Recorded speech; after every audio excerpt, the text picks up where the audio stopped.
अल्हम्दुलिल्लाहि रब्बिल आलमीन वस्सलातु वस्सलामु अला सय्यिदिल मुरसलीन वाला आलिहि व अस्हाबिहि अजमाइन।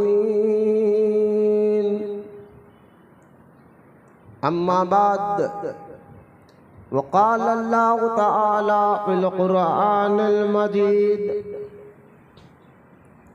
फ़अऊज़ु बिल्लाहि मिनश शैतानिर रजीम।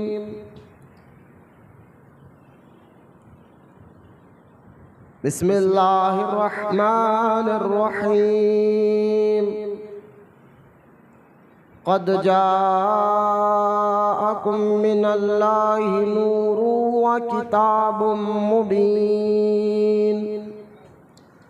सदक़ल्लाहुल अलिय्युल अज़ीम। वक़ाल अल्लाहु तआला बिशानि हबीबिहिल करीम इन्नल्लाहा व मलाइकतहु युसल्लूना अलन नबिय्यि या अय्युहल्लज़ीना आमनू सल्लू अलैहि व सल्लिमू तस्लीमा। अल्लाहुम्मा सल्लि अला सय्यिदिना व मौलाना मुहम्मद मादिन जूदि वल करम व अला आलिहि व बारिक व सल्लिम सलातन व सलामन अलैका या रसूल अल्लाह सल्लल्लाहु तआला अलैहि व सल्लम। अम्मा बाद, हर तारीफ और बड़ाई सिर्फ अल्लाह ताला के लिए है जो सारे जहान का मालिक है, मुख्तार है और जो सारे जहान का पालनहार है। मैं इस बात की गवाही देता हूँ कि अल्लाह ताला के सिवा कोई इबादत के लायक नहीं, वो एक है, उसका कोई साथी और शरीक नहीं। और मैं इस बात की भी गवाही देता हूँ कि आपके और हमारे प्यारे आका और मौला हुजूर पुरनूर रहमती कौनैन हज़रत सैयदना मोहम्मद मुस्तफ़ा अहमद मुज्तबा सल्लल्लाहु ताला अलैहि व आलिहि व सहबिहि व सल्लम अल्लाह ताला के आखिरी रसूल और उसके बरगुज़ीदा बंदे हैं। अल्लाह ताला हुजूर अकरम नूर मुजस्सम रहमत आलम सल्लल्लाहु अलैहि वसल्लम पर अहले बैत सहाबा किराम ताबईन तबे ताबईन औलियाए उम्मत पर क़यामत तक बकसरत रहमतें और बरकतें नाजिल फरमाता रहे।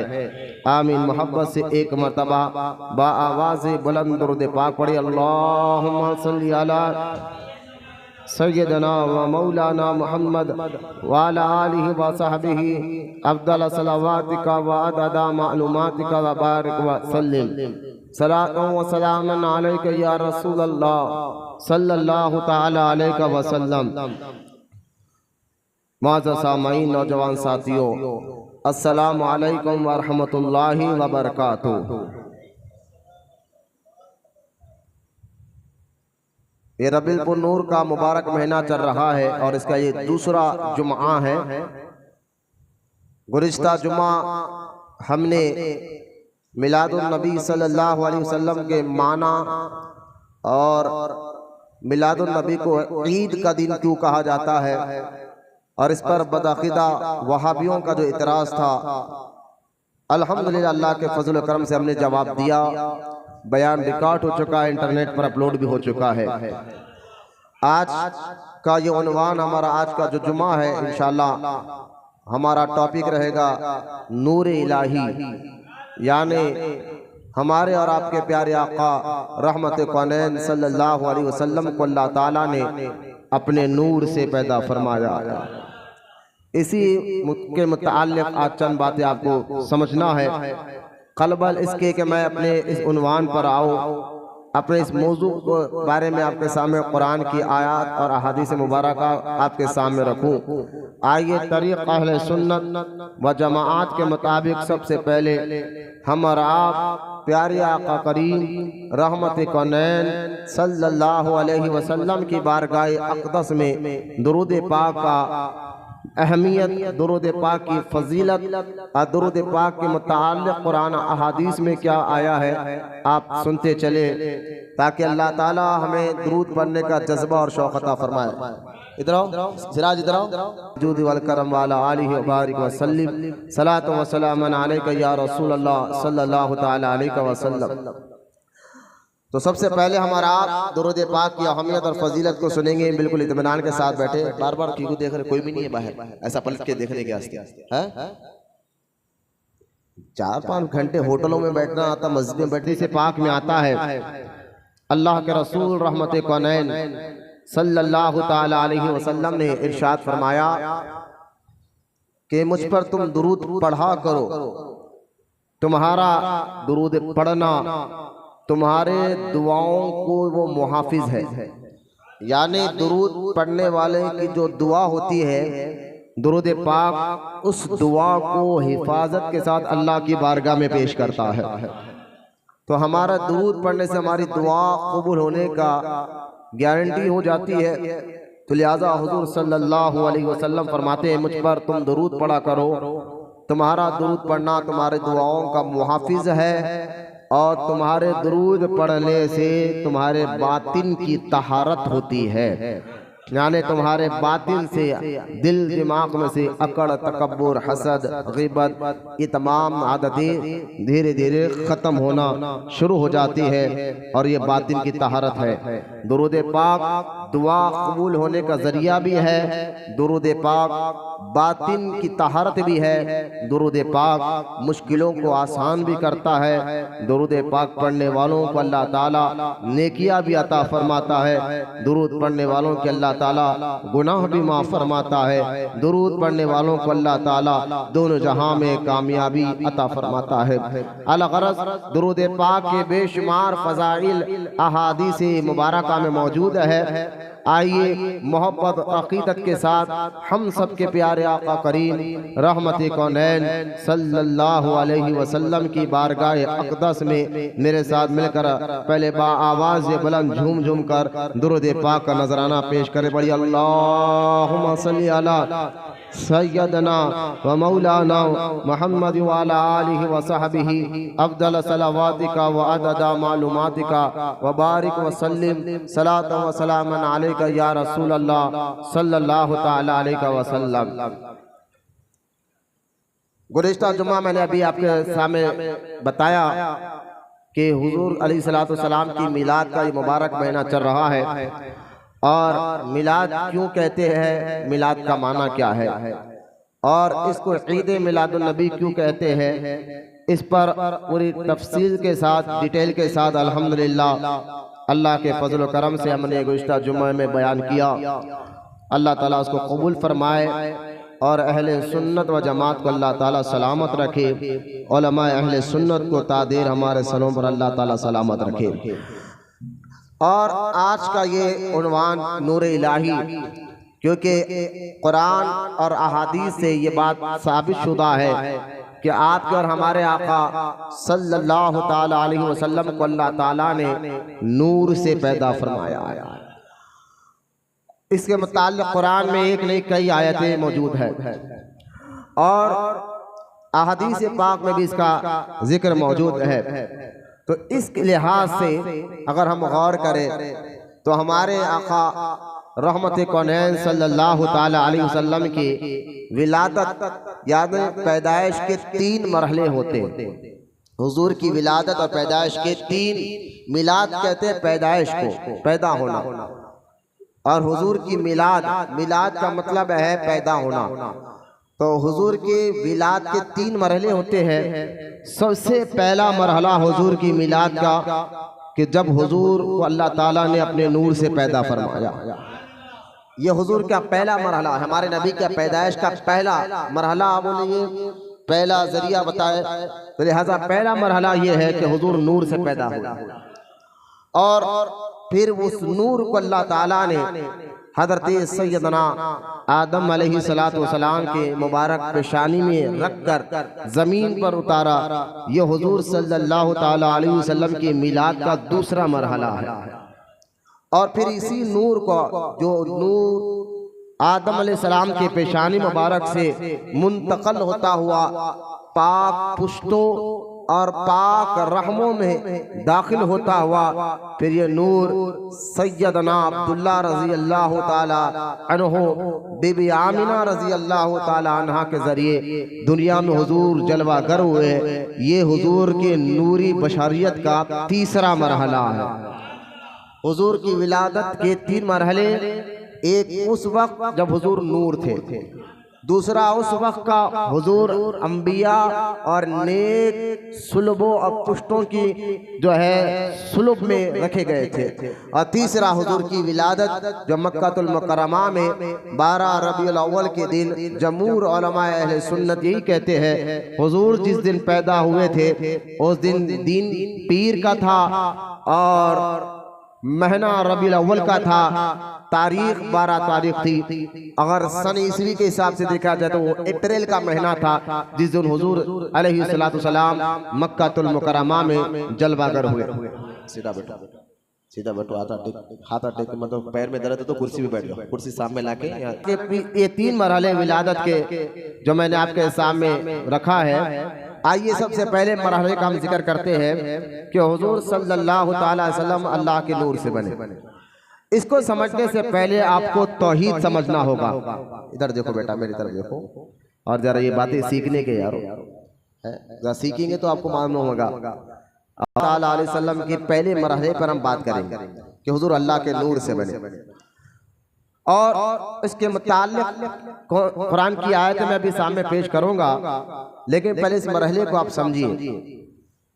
हुजूर अल्लाह के नूर से बने, इसका मतलब ये नहीं है कि अल्लाह ताला ने अपने नूर से काट कर हुजूर के नूर को बनाया, ये मतलब नहीं है। और इसका मतलब ये भी नहीं है कि हुजूर के अल्लाह ताला ने अपने नूर से हुजूर को पैदा फरमाया, मतलब ये नहीं कि जब अल्लाह ने अपने नूर से हुजूर के नूर को बनाया तो अल्लाह के नूर में कमी आ गई, ये भी मतलब नहीं है। यानी हुजूर अल्लाह के नूर से बने ये तो सही है, इसका मतलब हरगिज़ ये नहीं है कि अल्लाह का नूर कट गया, अल्लाह का नूर कम हो गया, ऐसा नहीं है, क्योंकि अल्लाह ताला की ज़ात मुबारक का कटने कम होने से पाक है। ये अब उसको यूं समझिए आप कि सारी कायनात हादिस है और अल्लाह ताला गैर हादिस है। हादिस और गैर हादिस का मतलब आपको आसान कर मैं बताता हूँ ताकि आसान उर्दू में ये बात आपको समझ में आ जाए। लेकिन अल्लाह ताला के बारे में जो मुसलमान कलमा पढ़ते अल्लाह पर यकीन रखते हैं उनको ये जो मैं बताने जा रहा हूँ इसका अच्छा तरह से यकीन होना ज़रूरी है, तभी आपका ईमान मुकम्मल होगा, यकीन मुकम्मल होगा। अल्लाह की तौहीद के बारे में अगर आप मुकम्मल नहीं जानते फिर हम कहें कि मुसलमान। तो खैर अल्लाह ताला ने अपने नूर से बनाया, तो उससे पहले मैं आपको ये बता दूं कि अल्लाह ताला गैर हादिस है और हादिस है। मतलब क्या है इसका? मतलब ये है कि पहले हम नहीं थे, ना जमीन थी, ना आसमान, ना चांद, ना सूरज, ये तारे, ये सब जो है हादिस है, ये पहले नहीं थे। लेकिन अल्लाह ताला ने अपने कुन से, अल्लाह की मर्जी से फिर जमीन बने, आसमान बने, चांद सूरज बना, तो ये हादिस हो गए। यानी पहले नहीं था अब बाद में बना, उसको हादिस कहते हैं। जमीन पहले नहीं थी, अल्लाह ने बनाया। आसमान नहीं थे, अल्लाह ने बनाया। चांद तारे नहीं थे, अल्लाह ने बनाया। समंदर नहीं थे, अल्लाह ताला ने बनाया। इंसान नहीं थे, अल्लाह ने बनाया। तो सारी कायनात हादिस है जो पहले नहीं थी और बाद में अल्लाह ने बनाया। और अल्लाह ताला गैर हादिस है, मतलब ये है कि ऐसा नहीं कि अल्लाह की जात पहले नहीं थी, जैसे हम पहले नहीं थे अल्लाह ने बनाया, ऐसा नहीं है, बल्कि अल्लाह खुद से है और हमेशा से था और हमेशा रहेगा। वो गैर हादिस है, ऐसा नहीं कि पहले नहीं थी बाद में बनी, ये अल्लाह के लिए नहीं हो सकता। हम पहले नहीं थे बाद में बने, ये हमारे लिए हो सकता है, कायनात के लिए, मखलूक के लिए हो सकता है, लेकिन अल्लाह के लिए नहीं हो सकता। अल्लाह गैर हादिस है, यानी जैसा कि कुरान में अल्लाह फरमाता है कि ना उसकी किसी के, ना उसके कोई माँ बाप है, ना उसके कोई बेटे हैं, ना कोई औलाद है। लम यलिद वलम यूलद वलम यकुल लहू कुफुवन अहद। सूरह इखलास में हम इतना तो जानते हैं, ना अल्लाह के माँ बाप है, ना उसकी कोई औलाद है। तो क्यों हम हादिस है, अल्लाह गैर हादिस है। हम नहीं थे, अल्लाह ने हमें बनाया, लेकिन अल्लाह खुद से है, अल्लाह को किसी ने नहीं बनाया। ये जरा जहन में रख लीजिए आप।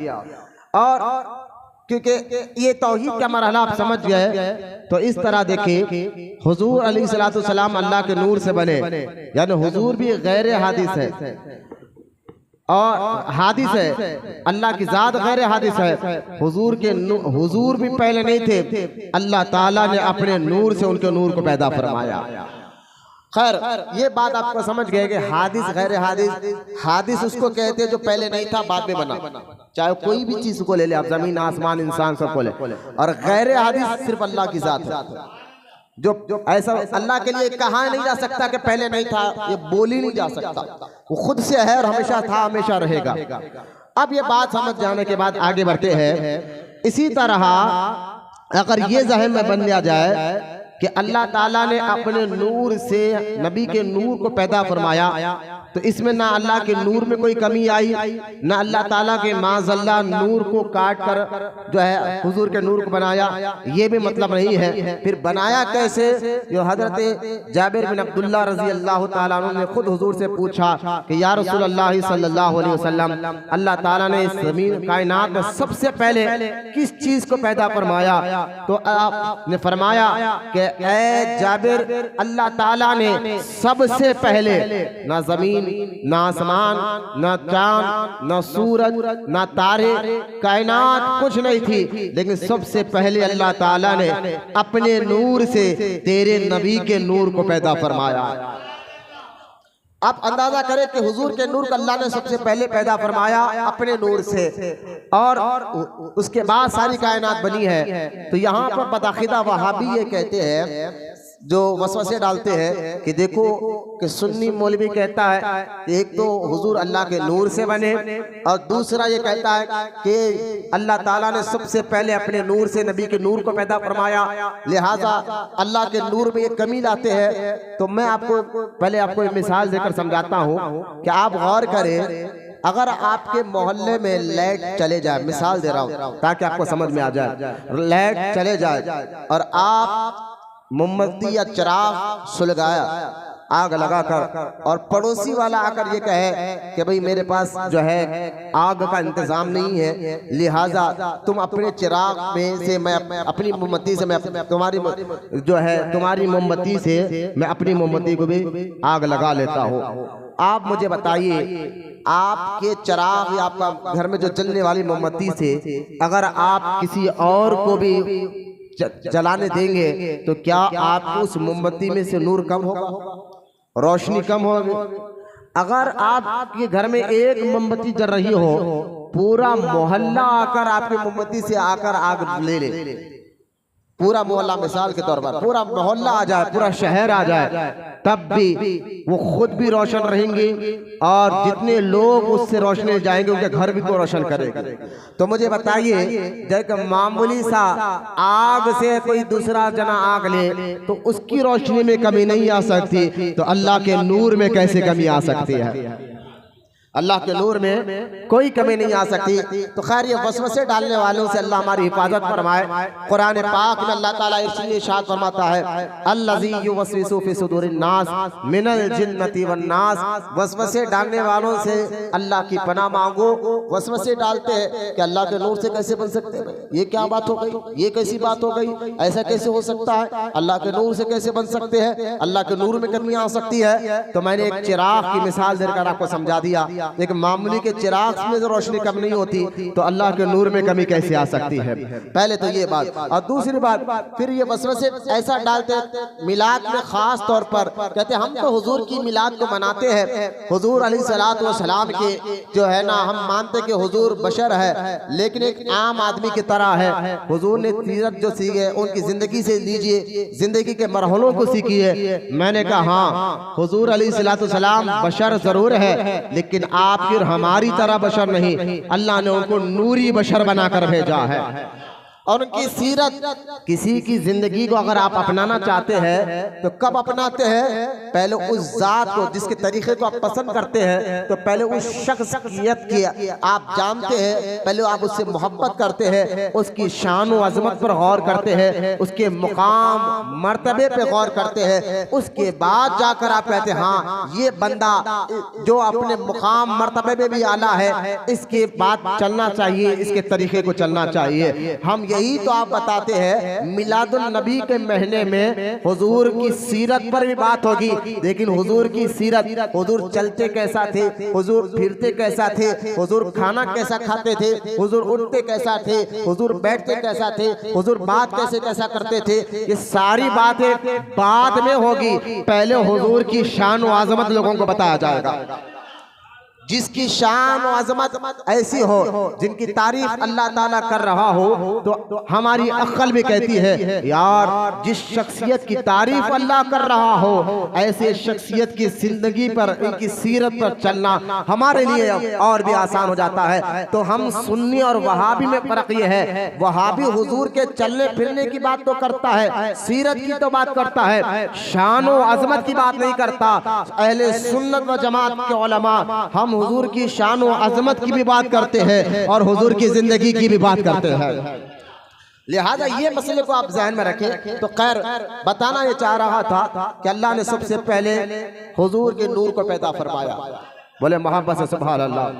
फिर जब ये नूर को अल्लाह ताला ने पैदा फरमाया और उसके बाद अल्लाह ताला ने हमारे नबी पाक अलैहिस्सलातु वस्सलाम के नूर के बारे में अहादीस पाक में आता है, फिर आदम अलैहिस्सलातु वस्सलाम की पेशानी में रखा गया।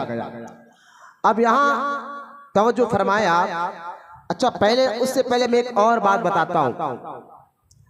तफसीर रूहुल बयान में आता है, देखिए मैं ये साबित कर रहा हूँ कुरान हदीस से कि हमारे नबी अल्लाह के नूर से बने। हमारा मौजू आज का यही है टॉपिक, मिलादुल नबी में हम आपको यही समझाते हैं। आपको मैं एक बात ये बताता हूँ कि जब अल्लाह ताला ने अपने नूर से हमारे नबी के नूर को पैदा फरमाया और जब पैदा फरमाया तो रखा कहाँ पर? सवाल है। अब मैं यहाँ टेबल है तो यहाँ मैंने फोन रखा, कोई चीज हो तो उसके रखने की जगह भी होती है। फोन कहाँ रखते हम? जेब में, जमीन पर, कुर्सी, तो हर रखने की जगह होती है। लेकिन अल्लाह ताला ने हमारे नबी के नूर को उस वक्त बनाया, ना जमीन थी ना आसमान, ना चांद ना सूरज ना तारे, तो फिर रखा कहाँ पर? तो उलमाए कराम ये कहते हैं कि अल्लाह ताला ने हमारे नबी के नूर को अपने कुर्बे खास में रखा था, अपने पास ही रखा था। फोन आपका है तो आप रखते हैं ना, मिसाल देकर समझा रहा हूं, तो अपने कुर्बे खास में रखा था, ये मसला रखे। फिर दूसरा सवाल ये उठता है कि सबसे पहले अल्लाह ताला ने हमारे नबी के नूर ही को क्यों पैदा फरमाया? ये भी एक सवाल होता है कि सबसे पहले अल्लाह ने हमारे नबी के नूर ही को क्यों पैदा फरमाया? तो इसके बारे में गाजी मिल्लत अल्लामा हाशमी मियां ने एक बड़ी प्यारी मिसाल देकर समझाया कि क्यों अल्लाह ताला ने सबसे पहले हमारे नबी के नूर को पैदा फरमाया। उस मिसाल, देखिए मिसाल देकर समझाना ये अल्लाह की सुन्नत है। बाद लोग परेशान होते हैं क्या आप मिसाल बार बार देते हैं। मैंने कहा कुरान में कहे, सूरह नहल में आप देखें 27 जो है ना, सूरह नहल आयत नंबर 75 में अल्लाह जो है ना कुरान में मिसाल देकर लोगों को बातें समझाता है। तो मिसाल देकर समझाना ये अल्लाह की सुन्नत है। अब मैं आपको इस सवाल का जवाब इस मिसाल से दे रहा हूँ कि अल्लाह ने सबसे पहले हमारे नबी के नूर ही को क्यों पैदा फरमाया, जमीन आसमान सब बाद में हुजूर के नूर को क्यों पैदा फरमाया। इसकी जवाब में गाजी मिल्लत एक बहुत प्यारा मिसाल देकर समझाया कि देखो एक शख्स अगर अपने घर के बाहर, एक घर के बाहर एक आम का दरख्त लगाए और उसमें बीज डाले, दरख्त लगाए, उसके बाद उसकी एक बहुत प्यारी मिसाल आपने देकर समझे, कई महीने के बाद वो झाड़ बड़ा हुआ और जब बड़ा हो गया तो आम लग गए। आम जब लग गए और आम पकने लगे तो बाप अपने बेटे से कहने लगा कि बेटे इस झाड़ की बीज मैंने डाली, मैंने इसको लगाया था, ये इस तरह बड़ा हो गया, इसको आम भी पक गए।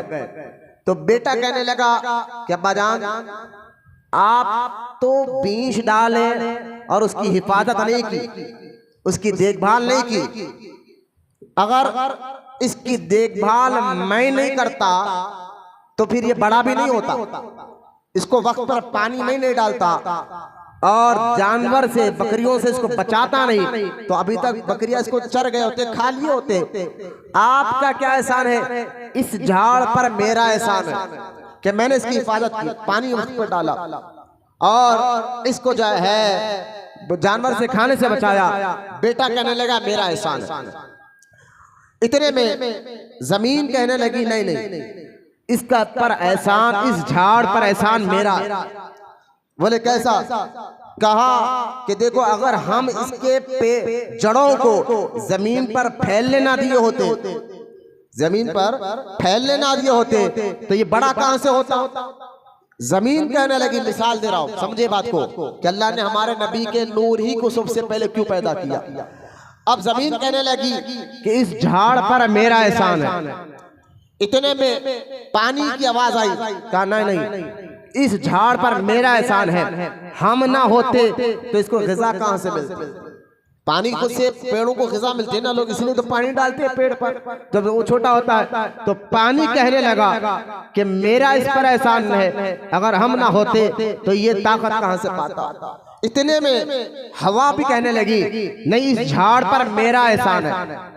क्योंकि आप जो बच्चे साइंस पढ़ते हैं और वो अच्छी तरह ये जानते हैं, कॉलेज यूनिवर्सिटी पढ़ने वाले, कि हवा से, हवा जो सुबह सुबह की जो ताज़ी हवा, जिसको हम उर्दू जुबान में कहते हैं यार फजर के टाइम की जो ताज़ी हवा हो, बगैर पोल्यूशन वाली हवा होती है, तो उस हवा में जो ताकत होती है वो हवा झाड़ों को ताज़ा करती है। ये साइंटिस्ट भी बात मानते हैं। साइंस में मैं समझता हूँ स्कूल में भी 10th क्लास के बच्चों को, 7th क्लास के बच्चों को ये पढ़ाया जाता है। कोई आम बात, कोई नई बात मैं आपको नहीं बता रहा हूँ, स्कूल में पढ़ने वाले इस बात को अच्छी तरह जानते हैं। यानी हवा से भी पेड़ों को ग़िज़ा मिलती है, हवा से भी पेड़ों को ग़िज़ा मिलती है। इतने में हवा कहने लगी उस झाड़ से कि इस पर मेरा एहसान है। अब इतने में सूरज कहता है नहीं, एहसान हमारा है, क्योंकि सूरज की जो किरणें हैं और उस झाड़ पर पड़ती है तो सूरज की किरणों की वजह से पेड़ में के अंदर और ताकत आती है। तो सूरज कहने लगा हम ना होते तो ये कमजोर हो जाता। तो सूरज कहता है कि इस पर एहसान हमारा है। इतने में चांद से भी पेड़ों को ताकत मिलती है, तारों की रोशनी से, चांद की रोशनी से पेड़ों को ताकत मिलती है। चांद कहने लगा हमारा एहसान है, तारे कहने लगे हमारा एहसान है। इतने में वो पेड़ हिलकर कहता है या अल्लाह जमीन से उखाड़ दे। इतने एहसान, बाप कहता है मेरा एहसान है, बेटा कहता है मेरा एहसान है, जमीन कहती है मेरा एहसान है, पानी कह रहा है मेरा एहसान है, हवा कह रही है मेरा एहसान है, सूरज कह रहा है मेरा एहसान है, चांद तारे कह रहे हैं मेरा एहसान है। इतने एहसान तले ना दबा, उखाड़ दे। ये मिसाल को मैंने इसलिए दी है कि अल्लाह ताला ने हमारे नबी को, मिसाल ज़हन में रखे, अल्लाह ताला ने हमारे नबी को सबसे पहले अपने नूर से, हमारे नबी के नूर को इसलिए पैदा फरमाया। अगर बाद में पैदा करता तो जमीन पर रखता तो जमीन कहती इस नबी पर हमारा एहसान है। तो अल्लाह ताला ने कहा हबीब सबसे पहले मैं अपने नूर से तेरे नूर को बना देता हूँ, बाद में जमीन बनाऊंगा, बाद में आसमान बनाऊंगा, बाद में चांद तारे बनाऊंगा, बाद में सूरज बनाऊंगा, बाद में हवा बनाऊंगा, बाद में पानी बनाऊंगा, बाद में वक्त बनाऊंगा, बाद में टाइम बनाऊंगा। लिहाजा मेरे प्यारे, सबसे पहले मैं तेरे अपने नूर से तेरे नूर को पैदा इसलिए कर रहा हूँ ताकि जमीन अपना एहसान ना जताए, आसमान अपना एहसान जाना जताए, चांद अपना एहसान ना जताए, तारे अपना एहसान ना जताए, सूरज अपना एहसान ना जताए, सितारे अपना एहसान ना जताए, मशरिक अपना एहसान ना जताए, मशरिक मगरिब अपना एहसान ना जताए, जुनूब अपना एहसान ना जताए, मशरिक अपना एहसान ना जताए। हबीब तेरा एहसान सारी कायनात पर है, सिवाय अल्लाह के तेरे ऊपर किसी का एहसान नहीं है।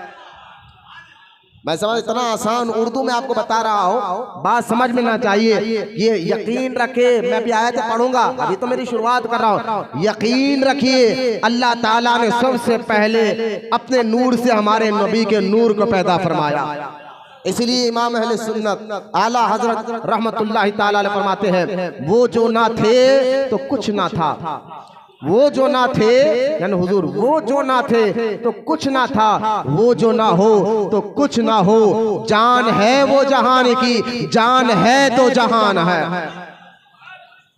अब मैं हदीसों से भी इस बात को साबित कर सकता हूँ। क़साइसुल कुबरा किताब का नाम है, लिखने वाले इमाम जलालुद्दीन सयूती शाफ़ई रहमतुल्लाहि ताला अलैह है। हदीस पाक में आता है, अल्लाह ताला ने आदम अलैहिस्सलाम से कहा था, ऐ आदम, अगर मैं अपने हबीब को पैदा करने का मेरा मकसद ना होता, ना मैं जमीन बनाता, ना आसमान बनाता, ना चांद बनाता, ना तारे बनाता, ना सूरज बनाता, ऐ आदम, ना मैं कायनात को बनाता, मैं अपना रब होना, मैं तो एक छुपा हुआ खजाना था। हदीस कुदसी में आता है, मैं अल्लाह कहता मैं एक छुपा हुआ, जैसे खजाना छुपा कर रखा जाता है ना, अल्लाह ताला ने फरमाया मैं छुपा हुआ खजाना था और मैंने चाहा कि जाहिर हो जाऊं, मैंने चाहा जाहिर हो जाऊं, लोग मुझको पहचाने के मैं रब हो, लोग मेरी मारिफत हासिल करे। तो अब देखे हदीस कुदसी में आता है, अल्लाह फरमाता मैं तो एक छुपा हुआ खजाना था और मैंने चाहा कि मैं पहचाना जाऊं, जाहिर हो जाऊं, तो मैंने अपने हबीब के नूर को पैदा फरमा दिया, अपने हबीब के नूर को पैदा फरमा दिया। तो अब इस हदीस को ज़हन में रखे और इमाम अहले सुन्नत इमाम अहमद रजा खान अलैहि रहमत रिजवान के शेर को आप ज़हन पढ़े कि आला हज़रत फरमाते हैं, ज़मीन व ज़मा तुम्हारे लिए, चुनीन व चुना तुम्हारे लिए, मकीन व मका तुम्हारे लिए, बने दो जहां तुम्हारे लिए, हम आए यहाँ तुम्हारे लिए, हमारे दहन में ज़ुबान तुम्हारे लिए, बदन में है तुम्हारे लिए, हम आए यहाँ तुम्हारे लिए, उठे भी वहां तुम्हारे लिए। जरा खुशी से इस बात को एक्सेप्ट करिए आप। मैं अभी तो आप कहेंगे मौलाना जज्बे में नहीं, क्या आप कह रहे हैं, मैंने कहा सीखो, आपने सीखा नहीं है, आपको पता नहीं है कि ये हुजूर किस उम्मत में आप पैदा हुए हैं, किस नबी का आप कलमा पढ़ रहे हो। ऐसा नबी है कि इमाम अहले सुन्नत फरमाते हैं, सबसे आला वो ऊला हमारा नबी, सबसे बाला वो बाला हमारा नबी, खल्क से औलिया, औलिया से रसूल और रसूलों से आला हमारा नबी। अब खैर बात आगे मैं आपको कुछ बताना चाहता हूँ कि अल्लाह ताला ने सबसे पहले हमारे नबी के नूर को पैदा फरमाया। अब क्यों पैदा फरमाया, एक मिसाल देकर मैंने समझा। अच्छा, वो नूर करता क्या था, वो नूर करता क्या था? तो तफसीर रूहुल बयान, बड़ी मोतबर किताब है तफसीर रूहुल बयान किताब का नाम, अल्लामा सैयदना इस्माइल हक्की रहमतुल्लाहि ताला अलैह की आज से 500-600 साल पुरानी तफसीर की भी किताब है। आज के नए मुल्लाओं की बात मत सुनिए आप, पिछले जो मुसलमान थे उनके अकीदे को अपनाइए। पहले जो मुसलमान गुजरे हैं, क्योंकि कुरान भी तो यही कहता है ना, सिरातल लज़ीना अनअमता अलैहिम, उनके रास्ते पर चलो जिनके पर अल्लाह का इनाम हुआ है। तो पहले आप देखें तफसीर रूहुल बयान में आता है कि एक मरतबा अल्लाह के रसूल अलैहिस्सलाम ने तमाम फरिश्तों का जो सरदार जिब्रील अलैहिस्सलाम, हजरत जिब्रील अलैहिस्सलाम से कहा कि ऐ जिब्रील, तुम्हारी उम्र कितनी होगी? क्योंकि जिब्रील अलैहिस्सलाम वो फरिश्ते हैं जो हर नबी के पास ये वही लेकर जाते हैं, अल्लाह का पैगाम लेकर जाते हैं। तो हर नबी को इन्होंने देखा है, जिब्रील अलैहिस्सलाम ने हर नबी को देखा है, हमारे नबी को भी देखा। तो एक बार अल्लाह के रसूल अलैहिस्सलाम फरमाने लगे कि ऐ जिब्रील अलैहिस्सलाम, कि ये बताओ कि तुम जो है, मुझे ये बताओ कि तुम्हारी उम्र क्या है। तो जिब्रील अलैहिस्सलाम कहने लगे, या रसूलल्लाह सल्लल्लाहु अलैहि वसल्लम, आका मेरी उम्र का अंदाजा मैं नहीं कर सकता, लेकिन एक बात मैं बता सकता हूँ। वो कौन सी बात है? फरमाया कि मैं आलमे उस दुनिया में जहां मैं रहता हूं। जिब्रील अलैहिस्सलाम कहाँ रहते हैं? सिदरतुल मुंतहा पर। जिब्रील अलैहिस्सलाम का मुकाम का नाम क्या है? सिदरतुल मुंतहा। यानी ये कहां पर है? ये 7वें आसमान के ऊपर है। ये जगह कहां पर है? 7वें। ये कुरान हदीस से साबित है, यकीन करना, बोले सुभान अल्लाह। सिदरतुल मुंतहा पर रहते हैं। तो हज़रत जिब्रील अलैहिस्सलाम कहने लगे कि या रसूलल्लाह सल्लल्लाहु अलैहि वसल्लम, मेरी उम्र क्या है मुझे अंदाजा नहीं है, लेकिन एक बात मैं बता सकता हूँ, वो ये है कि मैं सिदरतुल मुंतहा जहां मैं रहता हूँ अल्लाह के हुक्म से, वहां पर मैं एक तारे को देखा करता था। एक तारे की शक्ल में एक नूर को देखा करता था, और उस तारे को मैंने जो है, वो जो तारा था वो 70,000 साल में एक मर्तबा दिखता था। क्या करे जिब्रील अलैहिस्सलाम? तफसीर रूहुल बयान में ये रिवायत मौजूद है, किताब का हवाला मैं दे चुका हूँ। और तफसीर रूहुल बयान को बदाखिदा वहाबी भी मानते हैं। ये किताब बड़ी मोतबर किताब है। जिब्रील अलैहिस्सलाम कह रहे हैं कि मैंने आसमान पर सिदरतुल मुंतहा के ऊपर मैंने एक तारे को देखा जो 70,000 साल में एक मर्तबा निकलता था। कितने हजार साल में? 70,000 साल में एक मर्तबा वो तारा नूर दिखता था। और जिब्रील अलैहिस्सलाम कहते हैं, या रसूलल्लाह, मैंने उसको 72,000 साल मर्तबा देखा। आप कहेंगे ये क्या आप कह रहे? मैंने कहा ये हदीस है। अब हदीस पर भी यकीन रखो और अल्लाह की कुदरत और ताकत पर भी यकीन रखो, उसके लिए कोई बात नहीं है। अब गौर करें, जिब्रील अलैहिस्सलाम कह रहे हैं उस तारे को तो 70,000 साल में एक मर्तबा निकलता था, और उसको मैंने 72,000 साल मर्तबा देखा। अच्छा देखिए, वहां के 70,000 साल, जमीन वाले नहीं, इसमें भी फर्क है। हदीस पाक में आता है जमीन के 1 साल, जमीन के यहाँ के 1 साल, जनवरी से लेकर दिसंबर तक अगर अंग्रेजी में देखें तो 1 साल होता है ना। जमीन का 1 साल जन्नत में 1 दिन होता है। जमीन का 1 साल क्या होता है? जन्नत में 1 दिन होता है। अब वहां के 70,000 साल, 72,000 साल मर्तबा अंदाजा करें। आप हिसाब डालने बैठेंगे तो आपका कैलकुलेटर हिसाब नहीं देगा कि कितने अरब करब, आप हिसाब ही नहीं डाल सकते। जिब्रील अलैहिस्सलाम कहते हैं कि या रसूलल्लाह सल्लल्लाहु अलैहि वसल्लम, जो तारा 70,000 साल में एक मर्तबा निकलता था, मैंने उस तारे को 72,000 साल मर्तबा देखा है। अंदाजा करिए मेरी उम्र का। तो जिब्रील अलैहिस्सलाम जब ये कहने लगे, अल्लाह के रसूल अलैहिस्सलातु वस्सलाम फरमाते हैं कि या ऐ जिब्रील, उस तारे को देखकर पहचान सकोगे? कहा या रसूलल्लाह, क्यों नहीं पहचानूंगा, जिसको मैंने 72,000 साल मर्तबा देखा हो, जरूर पहचान सकता हो। मेरे आका ने अपने पेशानी से इमामा हटाया, पेशानी मुबारक पर वो चमकता तारा नजर आया, और अल्लाह के रसूल ने फरमाया, ऐ जिब्रील, मैं वो नूर मैं ही था। बोले मोहब्बत से सुभान अल्लाह। अब मैं एक बात बताता हूं, यहां आप देखें कि मौलवी, मैं यहाँ एक बात रखता हूँ, एक जुमला मैं आपको बताना चाहता हूँ कि एक क्यों वहाबी सुन्नी आप कहते हैं। मैंने कहा ये लोग गुस्ताखी ऐसा करते तो हमें बोलना पड़ता है, इनको नहीं समझाएंगे तो समझाएंगे क्या। मौलवी कासिम नानवी है, इस शख्स का एक किताब है बरहान कातिया। अब मौलवी कासिम नानवी या मौलवी खलील अहमद अम्बेटवी देवबंद का है, इसने मुसलमानों को अकीदा सिखाते हैं। मौलवी वहाबी है, क्या कहता है जरा गौर से सुनिए आप। वो कहता है नबियों में और आम इंसानों में फर्क खारी इल्म का होता है। नबी में और आम इंसानों में फर्क किस चीज का होता है? इल्म का। यानी ये बताना चाहता है कि नबी आम इंसानों में इल्म में ज्यादा होते हैं, आम इंसानों से ज्यादा नबी को ज्यादा अल्लाह इल्म देता है। खाली एक चीज का फर्क होता है, वो इल्म का। आम इंसान उतना जानकारी नहीं रखता जितना नबी को मालूम होता है, सिर्फ यही फर्क होता है। और रहा बात अमल की, वहां भी क्या बदबख्ती कर रहा है। रही बात अमल की, तो अमल में बास वक्त नबी से भी उम्मती आगे बढ़ जाता है। सब मिलकर बोलिए माज़अल्लाह। मतलब क्या है?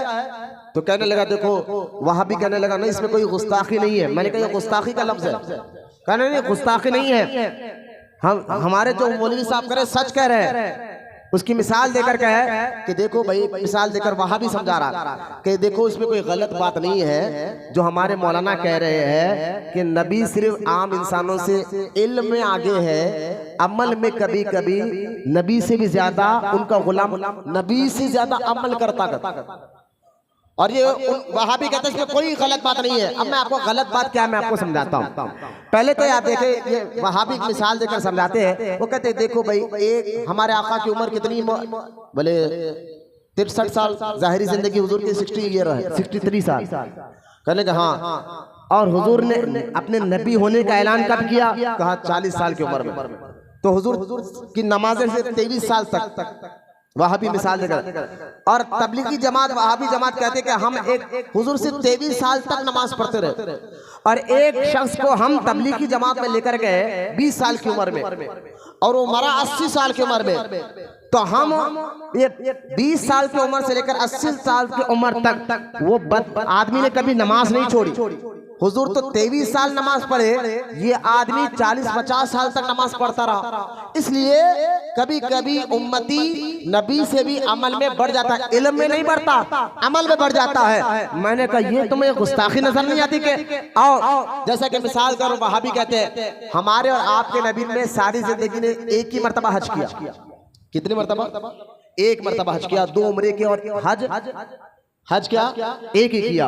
और एक बंदा, आपने कई ऐसे हाजियों को देखा होगा जिसने 10 हज किए, 11 हज किए। कई ऐसे हाजियों को देखा होगा उसने कई 100 उम्रे भी कर लिए। तो अब वहां भी कहता देखो हुजूर ने तो एक हज किया, ये 10 हज कर चुका है। इसलिए हम कहते नहीं थे कि बंदा अमल में कभी नबी से भी आगे निकल जाता है। मैंने कहा ये गुस्ताखी है। कहा नहीं ये गलत बात नहीं है, सच बात है। अब मैं आपको बताता हूँ गलत क्या है, गुस्ताखी क्या है वहाबियों की। अब वो हदीस देखिए आप, अल्लाह के रसूल अलैहिस्सलाम फरमाते जिब्राइल वो नूर जो 70,000 साल में एक मर्तबा नजर आता था, 70,000, और वो भी यहाँ जमीन के 70,000 साल नहीं, वहां के। मैंने इसका कैलकुलेटर बता दिया आपको। जो 70,000 साल में एक मर्तबा वो नूर आसमान में नजर आता था, वो तेरे नबी का नूर था। तब पूछा गया या रसूलल्लाह, जब आप 70,000 साल में एक मर्तबा हमें नजर आते थे, तो ये 70,000 साल आप रहते कहाँ थे? बोलो ना सुभान अल्लाह। ये 70,000 साल जो आप बीच में दिखाई नहीं देते थे, तब आप क्या करते थे? अल्लाह के रसूल अलैहिस्सलाम फरमाते हैं मैं अल्लाह की बारगाह में सजदे में था। बोलो ना सुभान अल्लाह। मैं अल्लाह की तारीफ बयान कर रहा था, मैं अल्लाह की बारगाह में सजदा कर रहा था, सजदे की हालत में था। तो मेरे आका एक सजदा 70,000 साल का करते थे, वो भी वहां के यहाँ के नहीं, वहां के 70,000 साल। आज का वहां भी मुल्ला ये कहे कि मैंने 4 हज कर लिए नबी से आगे बढ़ गया, मैंने 10 हज कर लिए नबी से आगे बढ़ गया।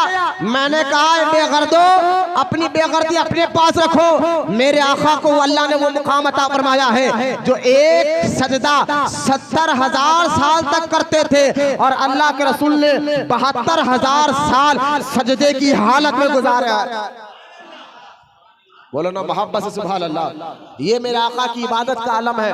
कहाँ आप तोलने जाते हुजूर की इबादत को, कहाँ ये लोग कहाँ बढ़ा जाएंगे? तो खैर असल में ये तो नबी के वतन, हम नबी की सीरत को मानते हैं। मैंने कहा सीरत मानना और बात है, मानो लेकिन उनकी शान व अजमत के साथ मानो। अगर मैं आपको कहूँ, एक आदमी को मैं देखा कि कुछ मैदान में यानी एक ग्राउंड में उठा के पटक रहा था। सीरत कहते हैं किसी आदमी के तरीके को बताना, वो क्या करता था क्या नहीं करता था, इसको क्या करते उर्दू अरबी में सीरत, उसके तरीके पे चलना। अगर मैं आपको कहूँ, मैंने एक आदमी को देखा जो मैदान में कुश्ती लड़ रहा था, तो आप समझ जाएंगे कि मौलाना एक पहलवान की बात कर रहे हैं। अगर मैं आपको कहूँ कि मैंने एक शख्स को देखा कि एक आदमी को गोली दवाई दे रहा था, आप कहेंगे भाई मौलाना डॉक्टर की बात कर रहे हैं। अगर मैं आपको कहूँ कि मैंने एक शख्स को देखा अल्लाह को छोड़कर गैर के सामने सर झुका रहा था, तो आप समझ जाएंगे कि ये बुत की इबादत करने वाले गैर मुस्लिमों की बात हो रही है।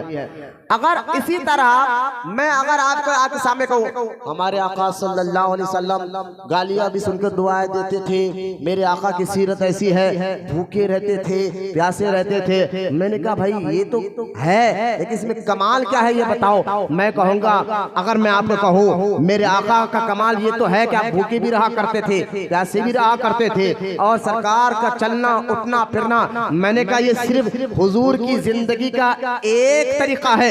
हुजूर को समझना है तो हुजूर की जिंदगी को दो मरहलों से समझना होगा। एक वो मरहला जहां मेरे आका, हमारे आका अलैहिस्सलाम, हमारे नबी हम अपने गुलामों को जिंदगी गुजारने के तरीके बता रहे हैं। शौहर हो तो क्या करना चाहिए, बेटा हो तो क्या करना चाहिए, मजदूर हो तो क्या करना चाहिए, सेठ हो तो क्या करना चाहिए, ताजिर हो तो क्या करना चाहिए। ये मेरे आका की जिंदगी में सारे मरहले मिलते हैं। अगर तुम मुजाहिद हो तो मैदान जिहाद में क्या करना चाहिए। मैंने कहा ये एक हुजूर की जिंदगी के समझने के दो तरीके हैं। एक तरीका तो मैंने आपको बता दिया कि हुजूर ने बता दिया चलना कैसा है, उठना कैसा है, बैठना कैसा है, खाना कैसा है, बात कैसे करना है। लेकिन हुजूर की जिंदगी का ये एक मरहला बताकर लोगों के जहनों को खराब मत करो और ये उनके जहनों में हुजूर की शान और अजमत को मत घटाओ। मैंने कहा हुजूर की जिंदगी का दूसरा मरहला ये भी तो लोगों को बताओ कि हुजूर अल्लाह के नूर से बने। हुजूर वो है जो अल्लाह के नूर से बने। हुजूर वो है जो 70,000 साल का अल्लाह की बारगाह में सजदा करते थे। हुजूर वो है इशारा करते तो चांद के दो टुकड़े हो जाया करते थे। हुजूर वो है डूबा हुआ सूरज को इशारा करते तो पलक कर आ जाया करता था। हुजूर वो है हाथ की उंगलियों से पानी के चश्मे बहा कर बताते थे।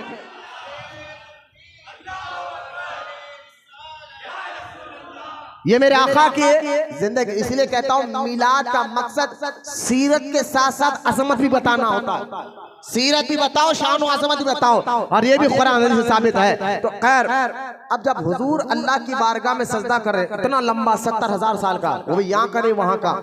अब हुजूर अलैहिस्सलाम खुद फरमाते हैं, हदीस पाक में आता है, क़साइसुल कुबरा में हदीस पाक मौजूद है। अल्लाह ताला ने फरमाया, ए मोहम्मद, हुजूर सजदे में है, अभी कायनात बनी नहीं, नूर है। हुजूर के वजूद को अल्लाह ने नूर से बना चुका। कायनात बनी नहीं, आदम बने नहीं, वक्त बना नहीं, टाइम बना नहीं। भाई वक्त टाइम सूरज बनने के बाद हम लगाते हैं ना कि टाइम क्या हो रहा है, लेकिन जब सूरज बना नहीं था तो वो मरहले को मैं क्या बताऊं, वो वक्त कैसा था, वक्त भी नहीं था। किसी ने क्या था, किसी ने कहा नबी कब बने, मैंने कहा उस वक्त बने जब वक्त भी नहीं था। किस दिन बने, कहा उस दिन बने जब दिन भी नहीं था। किस टाइम बने, कहा उस टाइम बने जब टाइम भी नहीं था। क्या था, मैंने कहा तुम्हारे लब पर क्या भी नहीं था, ना अब था, ना जब था, ना इधर था, ना उधर था, ना जमीन थी, ना आसमान था, ना चांद था, ना सूरज थे, ना तारे थे, ना पहाड़ थे, ना जन्नत था, ना दोज़ख था, ना फर्श था, ना अर्श था, ना आसमान थे, ना समंदर था। बनाने वाला खुदा था, बनने वाले मुस्तफा की जात थे। आला हज़रत इसलिए कहते जमीनो जमा तुम्हारे लिए, मकीनो मका तुम्हारे लिए, चुनीनो चुना तुम्हारे लिए, बने दो जहां तुम्हारे लिए। लिहाजा आप अंदाजा करें।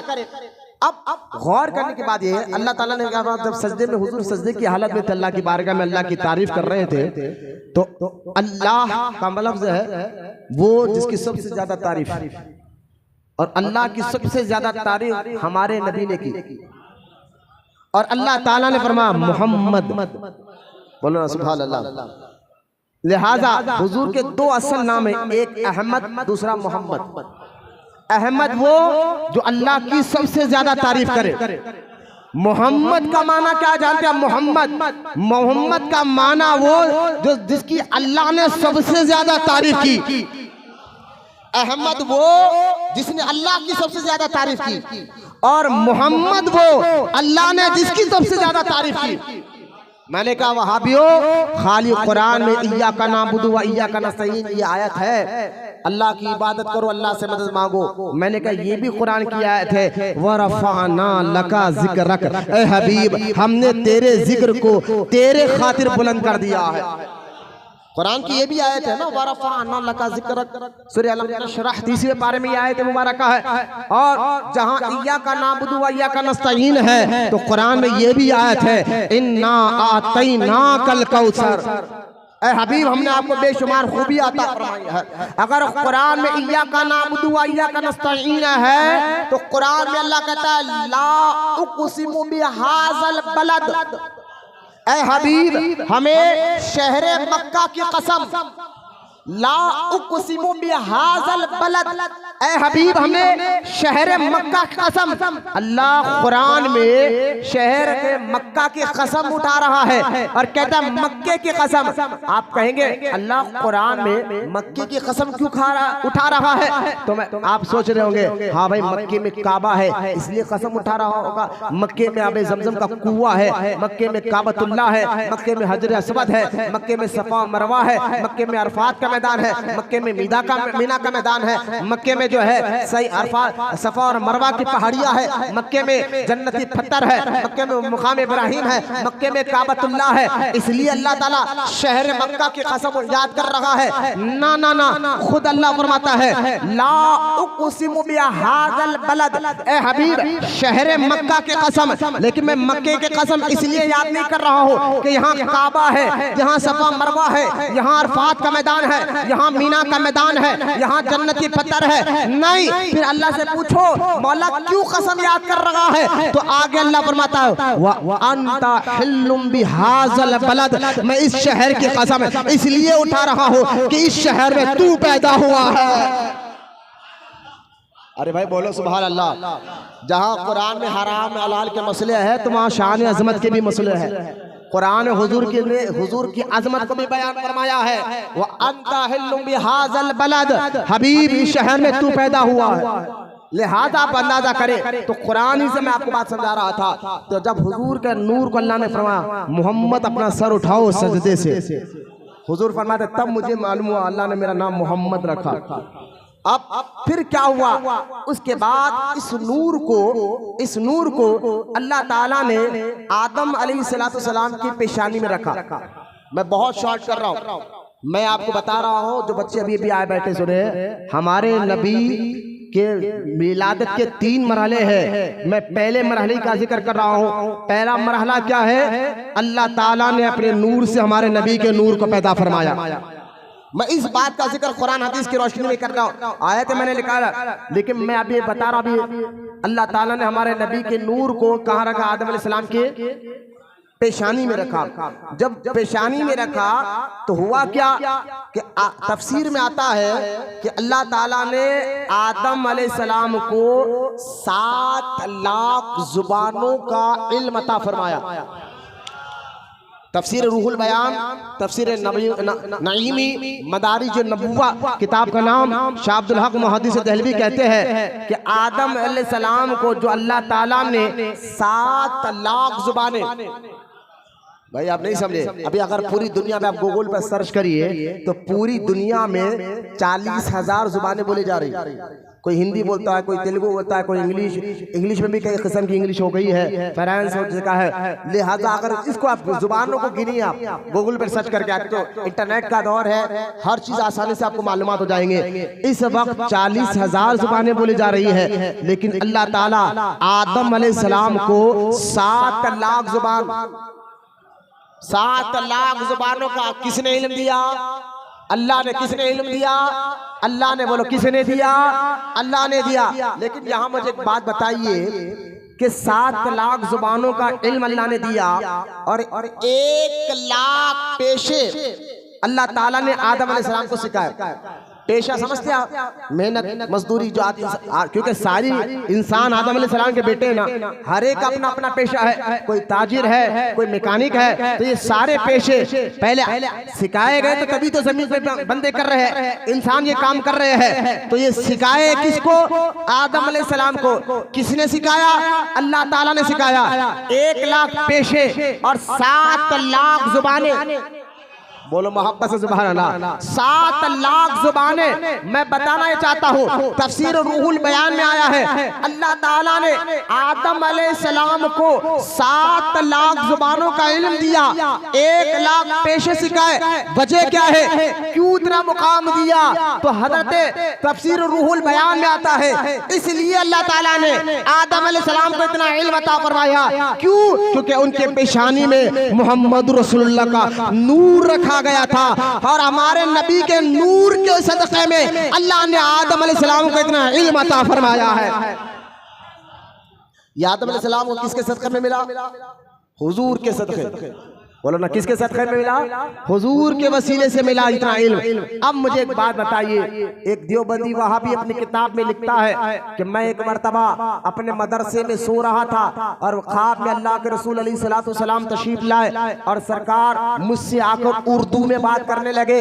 मैं कहने लगा या रसूल अल्लाह, आप तो अरब में पैदा हुए, आपकी जुबान तो अरबी है, आपको तो अरबी आना चाहिए, आप मुझे ख्वाब में आकर उर्दू में बात कर रहे हैं, ऐसे कैसे हो गया?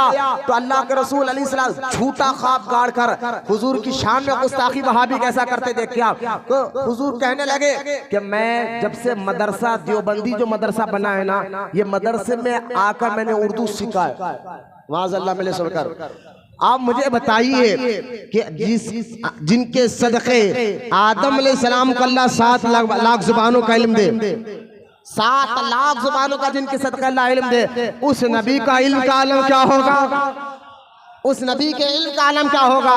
तो अल-गरज़ कहना समझाना ये चाहता हूँ। फिर आदम अलैहिस्सलाम के पेशानी मुबारक में जब वो नूर रखा गया, अल्लाह का हुक्म हुआ कि ए नूरी मखलूक, ए फरिश्तों, आदम को सजदा करो।